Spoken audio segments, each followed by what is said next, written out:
kumakalat ng parang mga photos na magkausap si McCoy tsaka si Catherine na parang sobrang magkadikit sila. Pero ang good take or po ng bad publicity, still publicity. Masama man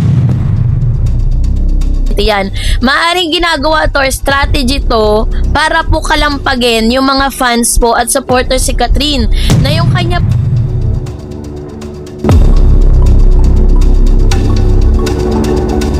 Miss Catherine Bernardo, abay totoo nga ba ang mga intriga na meron na po siyang bago? Kaya pala siya naiintriga patungkol sa paghihiwalay nila di umano ng kanyang rumored boyfriend na si Mayor Mark Alcala. Meron na daw bago si Miss Catherine ngayon na idinidikit ngayon sa pangalan niya. So yan ang ating pag-uusapan maya-maya lang. But before that, if you haven't subscribed yet to my YouTube channel, please don't forget to like, share, and subscribe at hit mo na rin ang notification bell for more showbiz updates. So ngayon let's talk about this one dahil alam naman natin na dito po sa mundo ni Miss Catherine Bernardo ay hindi kumpleto ang buhay ng isang artista kung wala siyang collab team o karomansa o karelasyon na pinag-uusapan ng publiko. Isang simpleng larawan lamang ang kumalot sa social media ang naging dahilan upang muling umikot ang makina ng intriga ng pag-usapan si Catherine Bernardo at McCoy De Leon. Ayon po sa ulat, nakita ang dalawa na masinsinang nag-uusap sa isang larawan dahilan upang agad silang iugnay sa isa't isa ng isang netizen. Gayunpaman, may mga nagsabing bahagi lamang ito ng kanilang proyekto at posibleng paghahanda para sa isang eksena. So yung pangyayaring ito ay hindi na bago sa industriya ng aliwan. Sa katunayan, paulit-ulit na itong nangyayari sa iba't ibang artista sa loob ng maraming dekada. Ngunit sa panahon ng kanyang ngayon na social media, mas mabilis, mas malawak at mas agresibo ang pagkalat ng mga haka-haka. Isang larawan, isang video clip o kahit isang simpleng komento lamang ay sapat na upang makabuo ng sari-saring kwento sa isip ng publiko.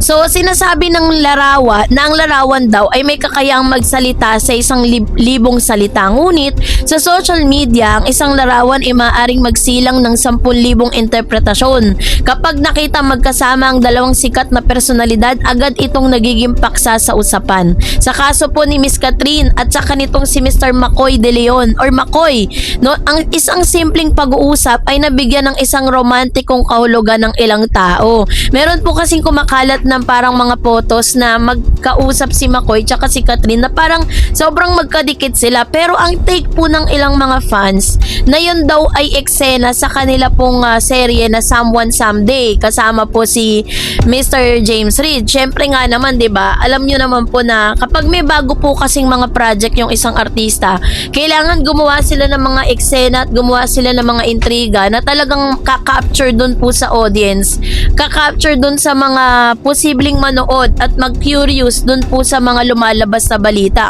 And bakit si McCoy? Kasi 'di ba, kung si Mr. James Reid po ang naiintriga, hindi paniniwalaan dahil si James Reid po ay may ka-live-in partner, 'di ba? Sana naiintrigang buntis pero kailan lang ay dininay nga na buntis siya, 'di ba? Yung kapatid po ng isang dating collab team po ni Mr. Coco Martin na si Yasi Pressman, na si Isa Pressman, yung karelasyon po ni Mr. James Reid. Kaya naman parang hindi ka panipaniwala na magkakaroon, 'di ba, ng ganun. So parang ayaw nilang mabahiran ng kahit ano pa mang intriga yung kanilang relationship kasi parang feeling ko is unbreakable na talaga si Isa at saka si Mr.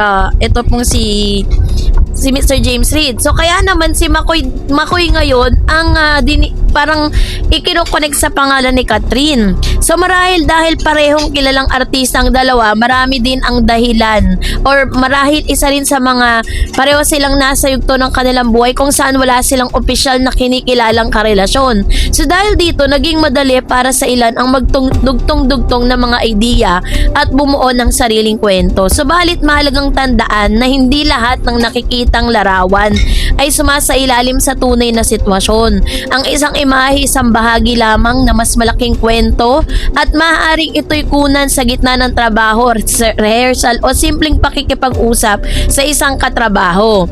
So, hindi rin may kakaila na malaki talaga yung bahagi ng industriya ng entertainment sa intriga. Sa loob na maraming taon, ito na ang isa sa pangunahing dahilan kung bakit nananatiling interesado ang publiko sa buhay ng mga artista. Kapag may bagong chismis, mas maraming taong nagbabasa ng artikulo, nanonood ng video at nakikilahok sa online discussion. Nagiging mas aktibo yung social media engagement, mas dumadami ang komento, like, shares at reaction. Tingnan nyo po ngayon, isang photos lang ang lumabas sa thread at saka po sa Twitter, 'di ba, na dating Twitter na ngayon ay X, nagba-viral na po yung photos kahit wala naman talaga siyang meaning, wala naman talaga siyang ibig sabihin, 'di ba?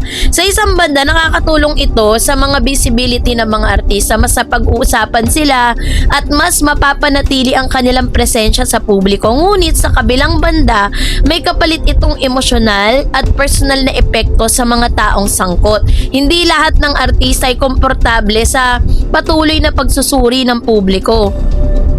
Na kahit yung kanilang pribadong buhay, marami ang nais na magkaroon ng mas malinaw na hangganan sa pagitan ng kanilang trabaho at personal na pagkatao. At isa sa mga natatanging katangian ng Philippine entertainment industry ay ang malakas na kultura ng love team. No? Marami kasi mga tagahanga ang lumaki at sumusubaybay sa mga tambalan sa telebisyon at pelikula. So dahil dito, syempre nasanay na rin yung publiko na makita yung mga artista bilang bahagi ng isang romantikong pares. Kapag may bagong kombinasyon na lalaki at babae sa isang project, agad itong sinusuri kung ng mga manonood may chemistry ba, pwede ba silang maging magkasintahan, posible ba na magkaroon sila ng relasyon. So yung ganitong klase ng pag-iisip sa entertainment culture ng bansa, hindi na nakapagtataka kung bakit maraming netizen ang mabilis na nagkaroon ng konklusyon tungkol kina Kathryn at Makoy.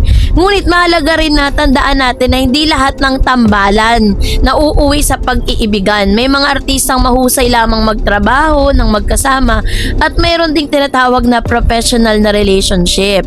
Kung noong unang panahon limitado lamang ang sa mga magazine, programa sa telebisyon, ay yung mga chismis, ngayon halos bawat tao ay may kakayahan ng maging tagapagbalita, which is true. Sa pamamagitan ng Facebook, TikTok, Instagram, X, mabilis na nang ibabahagi ng larawan ng video. Kaya konting picture lang, 'di ba? Kaya sa kaso ni Kathryn at Makoy, may mga netizen din na agad na nagtanggol sa dalawa. Ayon sa ilang komento, bahagi lamang ito ng kanilang trabaho at paghahanda para sa ilang eksena.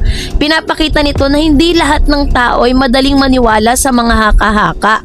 Isa si Kathryn Bernardo sa maituturing nating pinakamatagumpay na artista sa kanyang henerasyon, kasi sa paglipas ng taon napatunayan naman na talaga niya yung kanyang kakayahan bilang aktres at bilang isang respetadong personalidad sa industriya. So dahil dun sa kanyang kasikatan, natural lang na bawat kilos niya, bawat ginagawa niya ay sinusubaybayan ng publiko. Maging ang kanyang personal na buhay ay madalas na nagiging paksa ng balita. So, dito naman kay Makoy, 'di ba? Samantalang si Makoy De Leon ay isang artistang matagal nang kilala sa industriya. Sa kabila ng mga pinagdaanan niya sa kanyang personal na buhay, patuloy siyang nagtatrabaho at nagpapakita ng dedikasyon sa kanyang propesyon. Kapag ang isang artista ay dumaan sa mga personal na pagsubok, madalas ay mas magiging interesado ang publiko sa kanyang susunod na kabanata. Kaya naman hindi nakapagtataka kung bakit mabilis siyang naiuugnay sa iba pang mga personalidad. Ngunit tulad ni Makoy, nararapat ding bigyan si Makoy ng pagkakataong mamuhay nang hindi agad hinuhusgahan, no? Batay lamang sa isang larawan o maikling video clip. So, kaya naman talagang to the rescue yung mga kampo po ni Miss Kathryn Bernardo patungkol sa isyong ito.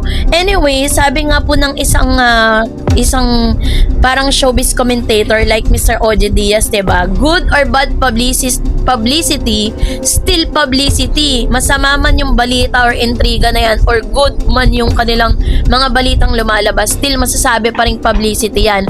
Maaring ginagawa to or strategy to para po kalampagin yung mga fans po at supporters si Catherine na yung kanya pong teleserye na Someone Someday ay mapapanood na soon dahil according po sa Philippine Entertainment Portal, inilabas po nila sa kanila pong sa kanilang online news na malapit na pong ilabas to sa TV5.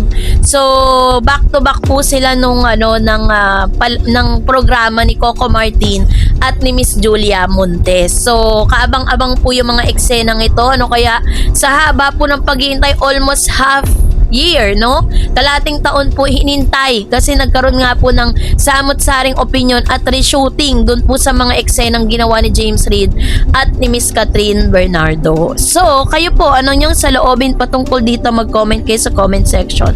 And that's it for today. For more videos and updates, please don't forget to like and subscribe, and please don't forget to follow my Facebook page, Dareds TV and Dareds channel. God bless everyone!